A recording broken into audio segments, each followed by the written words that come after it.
오늘 함께 나눌 하나님의 말씀은 사사기 16장 23절 말씀부터 30절까지 말씀입니다. 우리 한 목소리로 같이 봉독하겠습니다. 블레셋 사람의 통치자들이 그들의 신 다곤에게 큰 제사를 바치려고 함께 모여 즐거워하며 떠들었다. 우리의 원수 삼손을 우리의 신이 우리의 손에 넘겨주셨다. 백성도 그를 보고 그들의 신을 찬양하며 소리쳤다.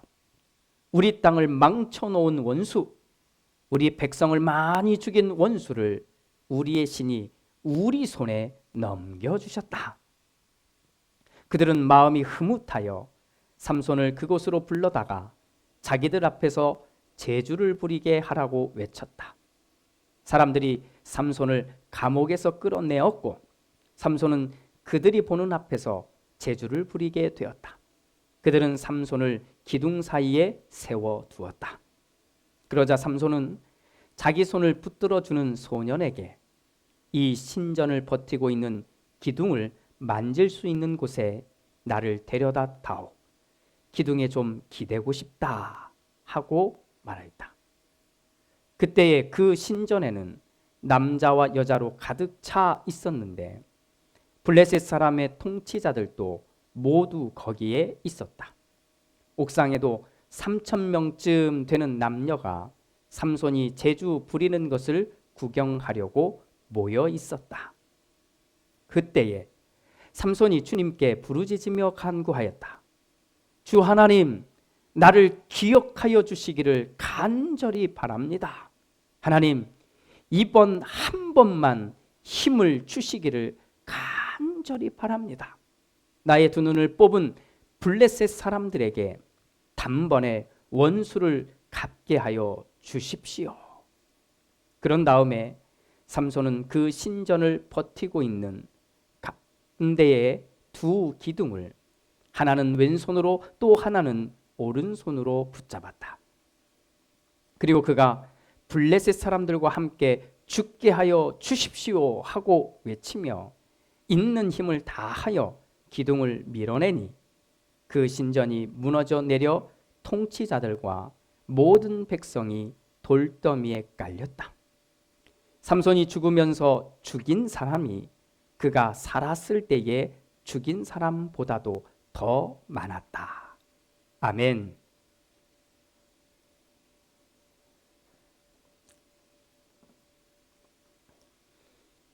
삼손의 이야기 가운데 가장 유명한 이야기는 단연코 삼손과 들릴라의 이야기입니다. 지난주일 어린이부 전사님을 통해서 듣게 된 이야기입니다. 우리 교회는 주일이 되면 메시지와 또 어린아이들 성경 공부, 유스 성경 공부 이런 모든 내용이 같은 내용으로 진행이 됩니다. 그래서 저는 참 좋습니다. 하루 동안 같은 말씀을 다 같이 나눈다는 것은 또 그렇게 듣고 혹여나 자녀들과 함께하는 분들은 한마디라도 성경의 이야기, 오늘 말씀의 이야기를 나눌 수 있는 건 정말 저는 행복한, 신앙 안에서 행복한 모습이라고 생각하기 때문입니다. 아무튼 지난주일 아이들과 함께 이제 성경 공부를 하려고 모여서 전사님이 오늘 목사님이 함께한 말씀을 나눠주신 이 설교를 이해했는지 아이들에게 물었는데 아이들이 계속해서 하는 얘기가 삼손과 들릴라 이야기를 계속 꺼내더랍니다. 아직까지 그것을 보지도 않았는데 분명히 어딘가에서 들었겠지요. 누군가로부터 들었겠지요. 그런데 들었는데 아마도 이 이야기가 아이들에게는 대단히 재미있거나 아니면 생각에 꽉 이렇게 틀어 박혀 있을 만큼 이렇게 뭔가 의미가 그렇게 잘 전달된 이야기였기 때문이다 이렇게 생각이 듭니다. 사실 교회를 다니지 않는 분들도 삼손과 들릴라 이야기는 어느 정도 특히 그 마지막 장면 같은 경우는 아마도 대부분 알고 있지 않을까 이런 생각을 해봅니다. 마지막 장면이 이겁니다. 삼손이 두 눈이 다 뽑혀 있죠. 그래서 영화로 보면 이렇게 붕대 같은 걸로 이렇게 감겨져 있는데 아무튼 두 눈이 다 뽑힌 삼손이 블레셋의 신전 기둥 두 개를 딱 버티고 서 있다가 정말로 온 힘을 다해 다 밀어내고 무너뜨리면서 그 신전 그 모든 돌기둥들이 무너져서 블레셋의 지도자들과 그곳에 있었던 블레셋 사람들이 다 죽게 되는, 그리고 자기 자신도 소위 장렬하게 죽음을 맞이하게 되는 이 장면, 우리는 뭐 굳이 말하지 않아도 이 정도 장면은 우리가 충분히 다 연상할 수 있는, 떠올릴 수 있는 장면이라고 생각이 됩니다. 그렇게 삼손의 이야기는 영웅의 이야기의 마지막처럼 이렇게 대미를 장식하게 됩니다. 오늘 우리는 그 삼손의 이야기의 마지막을 다루려고 합니다. 이렇게 삼손의 이야기를 다루면서 왜 사사기의 저자는 우리에게 이 삼손의 이야기를 길게 자세히 말하고 있는 것일까? 또 왜 우리는 이 이야기를 읽어야 하는 것일까? 이 질문에 우리 한번 답을 얻어봤으면 좋겠습니다. 자, 삼손은 여성 편력이 있었던 것처럼 보이기도 합니다. 물론 그건 정확하진 않아요. 하지만 삼손의 이야기를 열면 계속해서 반복적으로 여성들이 등장을 하게 됩니다. 첫 번째 여성은 블레셋의 이름 모를 여인이 등장했고, 두 번째 이야기는 가사에 갔다가 창녀를 만나 그녀의 집에서 기거하는 이야기가 또 나오게 되고, 마지막 세 번째 오늘 이야기에도 여성이 등장하고 있기 때문입니다. 삼손이 소래골짜기에 사는 어떤 여인에게 마음이 빼앗겨버린 이야기부터 시작합니다. 이제 사랑을 하게 되는 거죠. 그냥 다시 한번 이 여인에게 사랑에 눈이 멀어버린 이야기로 시작이 됩니다. 그리고 그녀와 함께 살게 되는데 블레셋 사람들이 이 여인에게 찾아와서 흥정을 하게 됩니다. 흥정일지 협상일지 모르지만 흥정을 하게 됩니다. 삼손이 가지고 있는 힘이 무엇인지를 밝혀달라는 겁니다. 그리고 어떻게 해야 이 삼손을 딱 잡아낼 수 있는지, 우리가 잡아서 끌고 갈 수 있을지 그 방법을 알아내라고 하는 겁니다. 그런데 그냥 알아내라고 하는 것은 협박이겠지만 그 뒤에 나오는 이야기를 들어보니 이거는 흥정이거나 협상이라고 볼 수 있습니다. 그렇게 블레셋 사람들이 내놓은 제안, 마치 이렇게 해서 잡아오게 되는, 그러니까 삼손을 잡아오게 되니까 현상금이라고 이렇게 표현해야 될까요? 이 현상금을 주겠다는 겁니다. 그런데 각 지파대로 어떻게 말하면 은 1,100세겔씩 주겠다. 그러니까 뭐 조금 이야기를 덧붙이면 이 블레셋은 크게 5개의 부족으로 나누어져 있거든요. 그러면 5개의 부족의 리더들이 여기에 왔었다면 최소한 각각 1,100세겔, 그러면 최소한 은 5,500세겔은 된다는 얘기가 됩니다. 자, 여기서 1세겔은 보통 노동자가 나흘 동안 일해야 벌어들일 수 있는 품삯이라고 그렇게 기록되어 있습니다. 이것을 제가 미국 단위로, 오늘날 미국 단위로 좀 계산을 해보니까 최소한 아무리 작게 잡아도 200만 불 정도 되는 것 같더라고요. 그럼 최소한 200만 불이에요. 뭐 정말 엄청난 돈이지 않습니까? 자, 돈을 받기로 한 들릴라. 자, 이 들릴라는 이제부터 이 삼손을 꼬시기 시작합니다. 그런데 우리의 성경의 내용이 참 수상합니다. 꼬시려면 좀 그럴듯하게 꼬셔야 되지 않습니까?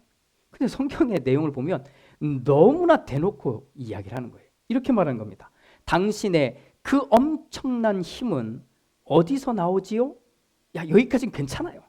당신의 그 엄청난 힘은 어디서 나오죠? 이건 누구라도 물어볼 수 있는 얘기거든요. 그런데 그 다음 얘기, 어떻게 하면 당신을 묶어 꼼짝 못하게 할 수 있는지 말해 주세요. 지금 이상하잖아요. 아니, 이렇게 물어보거든요. 그래서 이것을 약간 코믹하게 보기 시작하면요, 정말 코믹한 이야기처럼 들립니다. 말투는 말해주세요라고 말하지만 사실은 이건 말해달라는 이야기, 정중하게 표현한 이야기는 아닌 것 같습니다. 자, 삼손은 이 여인 들릴라를 사랑했었는지는 몰라도 이 여인은 삼손을 돈으로밖에 생각하지 않았다는 장면이지 않습니까? 아니면 원래 조금은 사랑했는데 그놈의 돈 때문에 그냥 싹 버리고 돈을 선택했다는 이야기도 될 수 있습니다. 자, 이렇게 시작된 삼손과 들릴라의 이야기는 잘 보면 끊임없이 계속 황당한 이야기가 진행이 됩니다. 똑같은 질문에 삼손은 대답을 계속 바꾸고 있는 겁니다. 자, 어떻게 하면 당신은 붙잡아서 꼼짝 못하게 할 수 있습니까? 자, 이 얘기를 하는 거잖아요. 이 질문의 첫 번째, 삼손이 이렇게 말합니다. 마르지 않은 푸른색을 띤 칡 7가닥을 가져다가 자기를 꽁꽁 묶으면 일반적인 사람, 여느 사람처럼 될 것이오 라고 알려줍니다. 그러자 그런 칡을 찾아다가 삼손을 꽁꽁 묶습니다. 그리고 블레셋 사람들에게 이야기하고는 그곳에서 사람들을 데려다가 한쪽에 숨겨놓고 삼손에게 외치는 겁니다. 삼손, 블레셋 사람들이 당신에게 들이닥쳤어요. 양치기 소년 같은 외침이잖아요. 들이닥쳤어요. 하지만 삼손은 이내 깨더니 팍 하고 다 끊어냅니다. 두 번째, 똑같은 질문에 삼손이 이렇게 말합니다. 한 번도 사용해 보지 않은 새 밧줄로 나를 꽁꽁 묶으면 나는 그냥 일반 사람처럼 되는 거요 라고 알려주자 똑같이 새 밧줄을 가져다가 꽁꽁 묶어놓고 한쪽에 사람을 숨겨놓고 또 들릴라는 외칩니다. 삼손, 블레셋 사람들이 당신에게 들이닥쳤어요. 양치기 소년처럼. 하지만 깨어나서 곧바로 다 또 풀어냅니다. 세 번째, 또 이야기를 하니까 삼손이 이렇게 말합니다. 자신의 머리칼 7가닥을 배틀에 짤 때, 이게 배틀을 아시죠? 이렇게 가로 세로로 해서 옷을 짜는 거. 거기다 같이 짜 놓으면 그러면 자기는 힘이 없어집니다 라고 알려준 거예요. 그런데 조금만 생각을 바꾸면 좀 아이러니하지 않습니까? 한번 잠이 들면 머리로 무엇을 해도, 몸에 무엇을 해도 깨어나오지 않는 삼손의 모습을 한번 생각해 보세요. 아무튼 배틀에다 짰습니다. 그러면 힘을 잃어야 되는데 일어나자마자 그냥 아무것도 소용없었던 것처럼 그냥 다 박살을 냅니다. 말뚝도 배틀도 천도 모두 뽑혀 나가 떨어지고 만 거지요. 이번에 네 번째, 들릴라가 아마도 이것 때문에, 이 상황 때문에 무척 화가 나고 짜증나고 힘들었던 것 같아요. 그래서 들릴라가 이렇게 말하는 겁니다.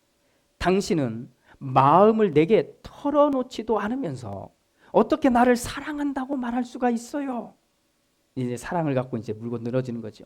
이렇게 3번씩이나 당신은 나를 놀렸고 그 엄청난 힘이 어디서 나오는지 아직 나에게 말해주지 않았어요. 4. 삼손은 정말 끈질기게 졸라대고 있는 그 이유가 돈이었는지 무엇이었는지 모르겠어요. 이 여인이 정말 블레셋 사람인지 아닌지도 정확하지 않아요. 아무튼 끝까지 졸라대고 있는 이 들릴라, 그의 성화에 못 이겼던 것 같아요.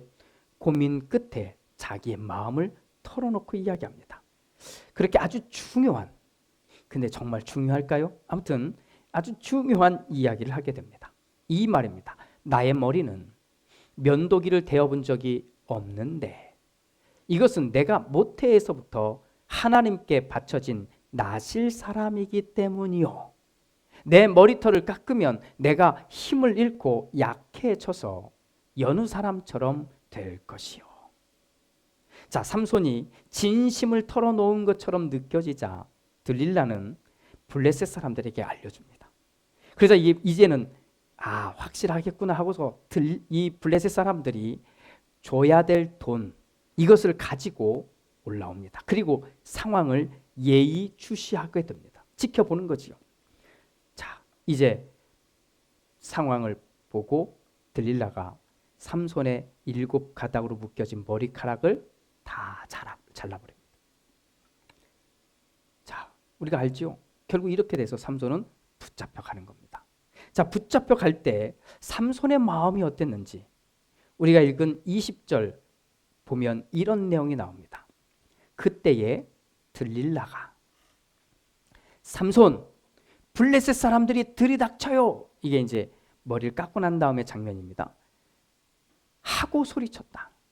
삼손은 잠에서 깨어나, 잘 들으세요. 내가 이번에도 지난번처럼 뛰쳐나가 힘을 펼쳐야지, 힘을 떨쳐야지 하고 생각하였으나 주님께서 이미 자기 길을 떠나신 것을 미처 깨닫지 못하였다.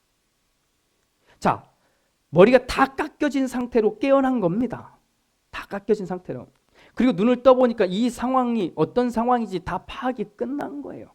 그때 삼손이 이렇게 생각했다고 기록해 주는 겁니다. 내가 이번에도 지난번처럼 뛰쳐나가 힘을 떨쳐야지. 내가 이번에도 지난번처럼 뛰쳐나가 힘을 떨쳐야지. 여기서 우리는 이런 생각을 해볼 수 있습니다. 일단 삼손은 진심을 털어놓은 것처럼 보이지만 머리털이 깎이면 자기의 힘이 완전히 다 잃어버린다는 이 말 또한 거짓말이라는 것을 우리는 봐야 합니다. 그것이 거짓말이기 때문에 삼손은 이렇게 말하는 거예요. 머리가 밀린 것을 알고서 하는 말이 이겁니다. 자기가 생각한 거예요. 이번에도 지난번처럼 다시 뛰어나가 힘을 떨쳐야지라고 생각하고 움직이는데 힘이 없는 거잖아요. 맞습니다. 삼손은 자기의 힘이 어디서 오는지 정확하게 알고 있었던 겁니다. 지금까지 한 말은 사실 다 거짓말인 거예요. 아무리 사랑한다고 해도 그것은 말할 수도 없었고, 사실 그것을 말한다는 것 자체가 이미 세상의 마음이 다 빼앗겨버린 삼손에게는 어울리지 않는 거예요. 한번 생각해 보세요. 자기는 선택하고 살아가는 모든 방식이 이미 세상 것이 다 되어버렸는데 거기서 하나님 얘기하면 얼마나 이게 어색하고 이게 얼마나 좀 안 맞잖아요. 그래서 삼손은 이 말을 할 수 없는 거예요. 자기 상황이 그런 거지요. 혹시라도 삼손이 몰랐다고 해도 상관없습니다. 결국 삼손은 알게 됩니다. 자기에게 일어났던 이 모든 일, 이 모든 힘의 근거는 하나님이라고 하는 사실을 알게 된 거지요. 그렇게 삼손이 하나님의 뜻을 진심으로 따르게 된 것은 안타깝게도 삶의 마지막 순간이었다는 겁니다. 블레셋 사람들에게 붙잡혔고 자기가 사랑하는 사람이 소위 돈 받고 팔아먹은 거잖아요. 그리고 두 눈이 뽑혀서 아무것도 보지 못하는 그 상황, 끌려가서 남들의 조롱거리, 정말 재미거리밖에 되지 못하는 그 상황이 되어서야 비로소 삼손은 하나님의 손에 사용받는 도구가 된 것입니다. 사랑하는 교회 여러분, 오늘은 조건 하나를 내걸고 그리고 오늘 말씀을 마무리하려고 합니다. 적어도 우리는 하나님의 은혜를 경험했고 또 하나님의 도우심을 경험한 사람들이라는 조건을 걸고 말입니다. 적어도 우리는 하나님의 은혜를 경험했습니다. 적어도 나는 하나님의 인도하심, 도우심을 경험했습니다. 이 말을 한 사람이라고 하는 조건으로 마무리를 지어봅니다.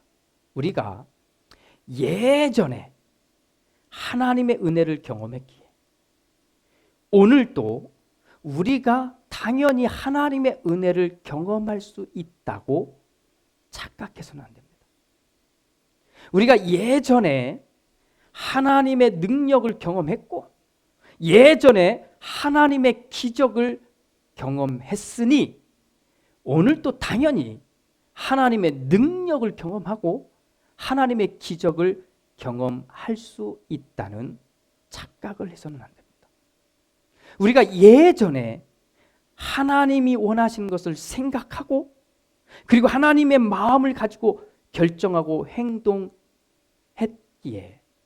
오늘도 당연히 하나님이 원하는 생각을 하고 하나님이 원하는 마음을 가지고 하나님이 원하는 결정을 한다고 착각해서는 안 되는 겁니다. 우리는 오늘 하나님이 나와 함께 하심을 오늘 진실로 고백해야 하는 겁니다.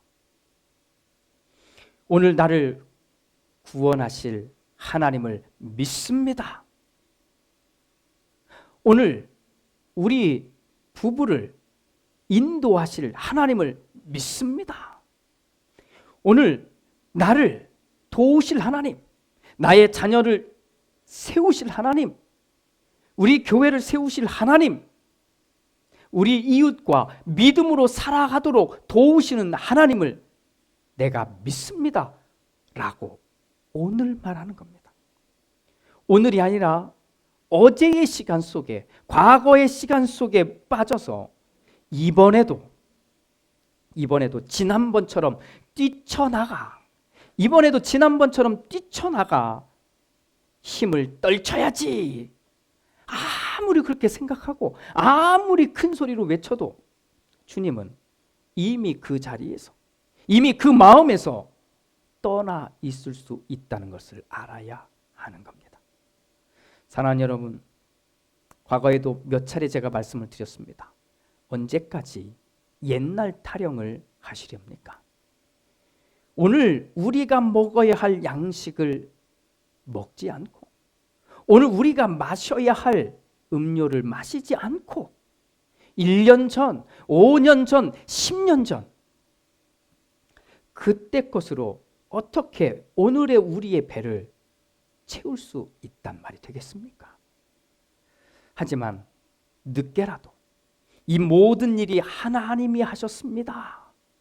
이것을 우리가 진실로 고백할 수만 있어도 우리는 오늘 하나님의 거룩하심에, 하나님의 위대하심의 도구가 되는 것입니다. 바로 오늘입니다. 오늘이에요. 하나님 앞에서 하나님을 인정하는 우리 모두가 됩시다. 삼손의 이야기 전체가 속고 속이고 또 거짓에서 또 다른 거짓을 자꾸 만들어내는 그런 거짓과 거짓 속고 속이는 이야기로 가득 찬 이야기입니다. 어쩌면 오늘 우리가 살고 있는 세상이 그냥 그렇게 표현할 수 있잖아요. 속고 속이고 감추고 또 감추고 거짓말에 또 거짓말들이 막 난무하는데, 그런데 아무리 세상이 그럴지라도 하나님은 하나님을 두려워하는 믿음을 가진, 또 하나님을 두려워하는 진실함을 가진 우리를 기억하신다는 것을 믿으십시오. 하나님의 손에 붙들린 오늘 우리 모두의 삶이 되시기를. 여러분이 움직이는데 진짜 하나님이 하셨구나. 내가 이 일은 하나님이 해 주신 거구나. 내가 이 결정은 하나님이 나에게 주신 마음이구나. 그 결정이면 하나님께 가까이 가는 거잖아요. 그래서 그때마다 우리는 마지막 삼손처럼 기도하는 거예요. 하나님, 한 번만이라도 나에게 힘을 주세요. 지금은 내가 이렇게 무너져 있어도 이 마지막 중요한 결정에는 하나님, 나에게 힘을 다시 주세요 라고 외친 것처럼 오늘 우리도 우리의 삶의 모든 자리에서 어떤 결정을 하더라도 그 결정에 하나님의 인도하심이 있도록, 내가 결정한 거 말고 하나님의 인도하심을 따르는 우리 모두가 되기를 주님의 이름으로 축복합니다. 기도합니다. 주님, 세상이 끊임없이 거짓으로 달려가고 세상이 끊임없이 자기 이기적인 마음으로 달려가고 세상이 끊임없이 감추고 속이는 것으로 달려갈지라도 하나님을 두려워하는 우리는 하나님이 원하시는 마음을 품기에 정직하게 하시고 하나님이 원하는 그 마음을 품기에 오늘을 살아가면서도 하나님이 원하시는 것을 결정할 수 있는 지혜를 달라고 기도하게 하옵소서. 그동안 세상의 방법을 선택했다면 돌이켜서 하나님이 원하는 것을 말할 수 있고 하나님이 원하는 것을 결정하며 그 하나님이 원하는 대로 행동으로 갈 수 있는 우리 모두가 되게 하옵소서. 특별히 가정의 달을 맞이하며 우리 부모들이 어떤 것을 결정하며 살아야 할지를 묻게 하옵소서. 내가 이 결정하는 것이 하나님이 기뻐하는 것일까? 내가 나의 가족들과 나의 자녀들과 나의 부모님과 함께 살아가는 동안 내가 이것을 결정하는 것이 하나님이 원하시고 하나님이 기뻐하시는 것일까? 이것을 물을 수 있는, 그리고 그 물음에 응답을 듣고 순종할 수 있는 우리가 되게 하옵소서. 예수님의 이름으로 기도드립니다. 아멘.